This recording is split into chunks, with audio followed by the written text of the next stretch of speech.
Good morning. My name is Micah Hughes, and I'm interviewing Janine Molnex, owner of Bookkeeping Solutions, at her office today. Today is Saturday, August 20th, 2016. Good morning, Janine. Thank you for taking the time this Saturday morning to answer a few questions regarding your business venture. My first question, what sparked the idea for the concept of your business? I worked for a CPA firm here in town. Do you want me to tell you who it was? That's fine. Costello's Training Company. Okay. I was there 14 years. Loved my job. It was a small company of 15 people. They merged with DeCosmo, which one of the biggest companies, or was one of the biggest companies in Chattanooga. And I just didn't want my name to be on a revolving door because nobody knew each other. There was no family orientation there. There was no friends. You were just coworkers. And I was doing small business write-up and doing everything for the firm as far as bookkeeping. And I just felt like I didn't want to be in that revolving door in that big firm. And I knew there was a need for what I could provide for services in Chattanooga. And so I just put my faith in God and took the leap, and that's where I ended up. It was right here. Awesome. It says, number two, what was your mission at the outset? My mission when I started, and this is kind of funny, is to be able to make my house payment every month. I mean, it's that simple. I'm just a normal person that works every day, and have a little extra money left over. And when I started my business, I borrowed $7,000 on a signature loan. And I bought a computer, a desk, a file cabinet, just what I needed for an office. The rest of the money went into a savings account for 3 months worth of house payments. And I knew if I didn't make it, that I'd have to get a job after 3 months. Right. And I've made my house payment every month. That's awesome. So, when did you charter the business? I started my business 14 years ago next month. Oh, wow. September 1st. So this is a good time for you to How many employees did you? 7 years ago, I had 6 years ago, I had 5 employees. The big office, a lot of business. Worked my business like crazy to build it to that point. Today, I have 1 employee. She works from her house, which you know her, Brita. Yes. And I work here. Wow. So I've downsized. That's great though. Okay. What service do you offer?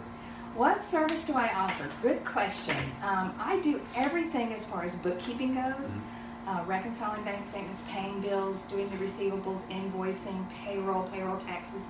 I do everything for a business except for income tax. Okay. I put everything on the little zip drive and hand it off to the big boys, and they take care of the rest of it. Okay. So I do the grunt work. Yeah. Yeah. Okay. How do you advertise? How do you advertise your business and services? I have never advertised. Okay. Okay.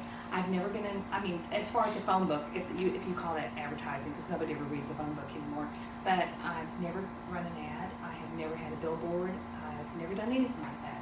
I joined a Business Network International, which is a BNI group near Chattanooga. Yeah. And it's referrals. Okay. There's only one profession per group. So there's only one bookkeeper, there's only one lawn guy, there's only one printer in that group, and you refer business back and forth. Okay. So it's all word of mouth. Yeah. Okay.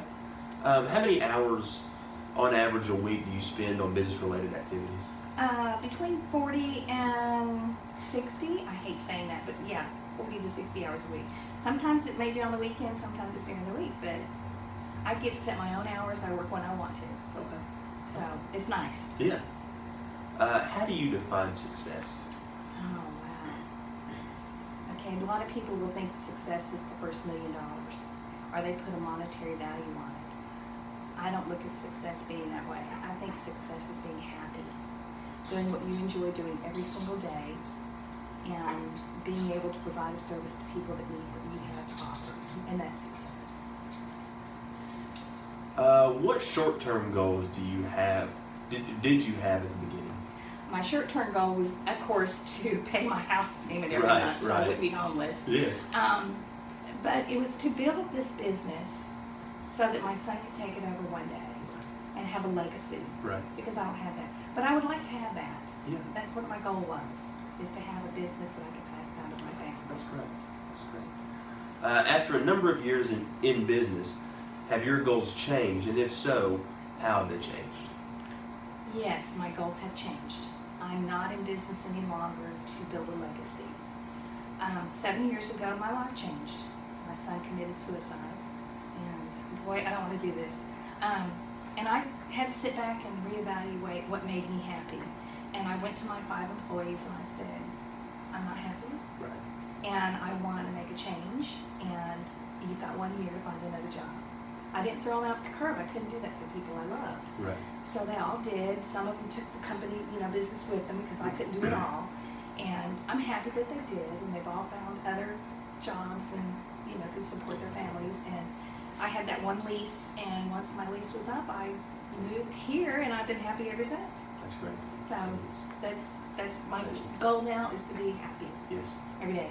So. And I know you talked about having, at first having multiple employees and now just having one. Mm-hmm. What do you look for in an employee? Integrity, Okay. honesty,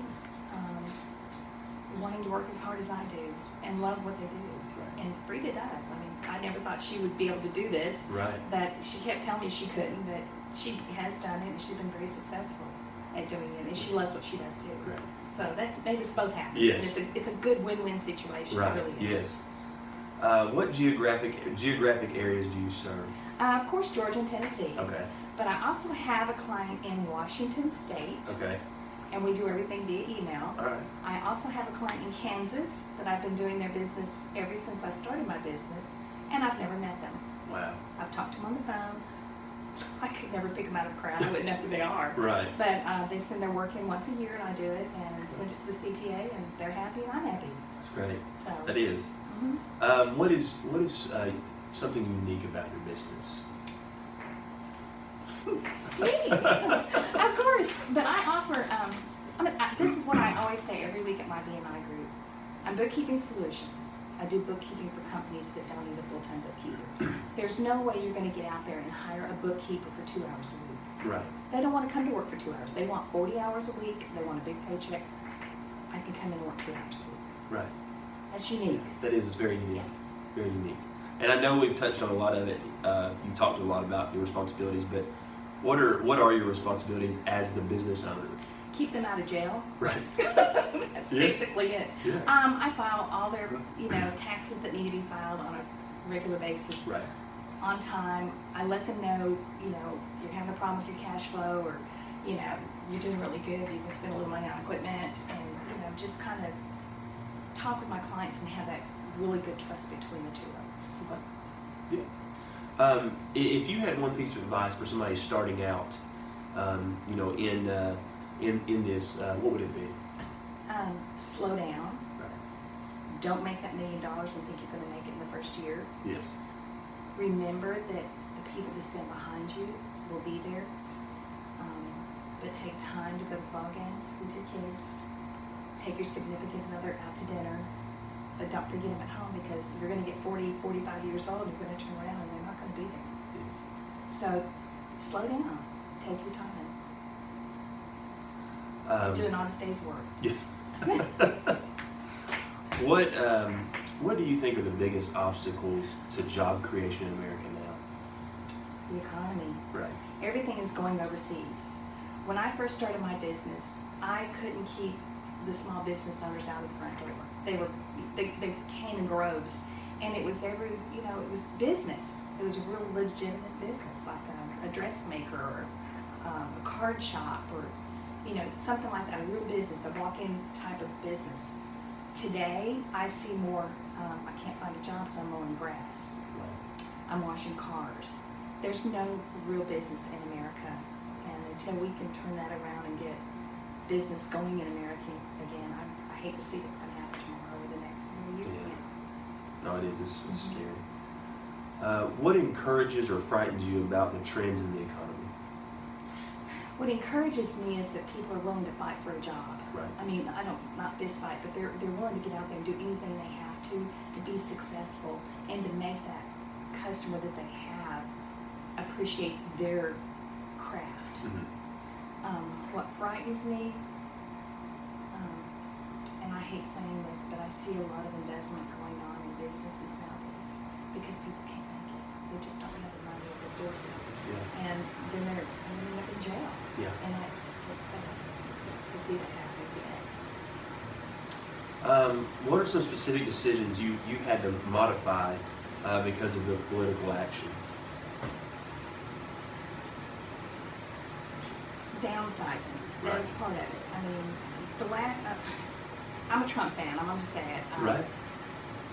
I just don't think this country can last much longer the way we're going right now. Yes. You can cover.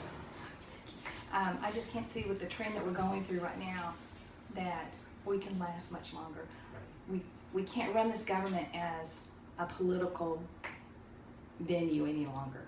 It has got to be a business, and we've got to get business back in here. If we don't, we're doomed. I'm sorry, we are doomed. Right. No. I mean, all of us won't be able to find a job tomorrow. Yes. No, I So- agree. I agree. What does the picture look like for your company in the next 10 years? I hope to be retired in 10 years. I'm gonna be in that camper on the road, okay? But I'll probably still be doing bookkeeping in 10 years. I love what I do. I have a passion for it, and my clients are not just my clients, they're my friends. Right. And I know their families, their kids, and I hope that in 10 years that I'm still at where I am today. And that's happy. Yes. Need to be happy. Yes. That's great. That is great, though. As an entrepreneur, what advice do you regret not taking? Learning to say no. I can't say no to people. When they come in and I talk with them and interview them about doing bookkeeping, some of their stories are sad. They really are. And some of the people, they've got a downfall. It's not going to be a successful business. You know that they don't know how to do it or what they're doing. Right. And I'd like to just say, no, I can't help you. You need to find somebody else, but I can't because my heart won't let me do it. I had a lady that I went and interviewed with that needed a bookkeeper, and my gut kept telling me no. But my heart said, yeah, but she needs you. Yes. She's in federal penitentiary right now, so she was crooked as the day was long. But I should have went with my gut feeling and said, no, this isn't for me, and I didn't. So I guess my biggest regret is not being able to say the word no. Right. Yeah. Well, this concludes the questions I have, and I just want to take the time to thank you for taking time out of your day to do this interview with You're me. welcome. Anytime. And I really do appreciate that. And this concludes my interview with Janine Molinex, owner of Bookkeeping Solutions. And thank you.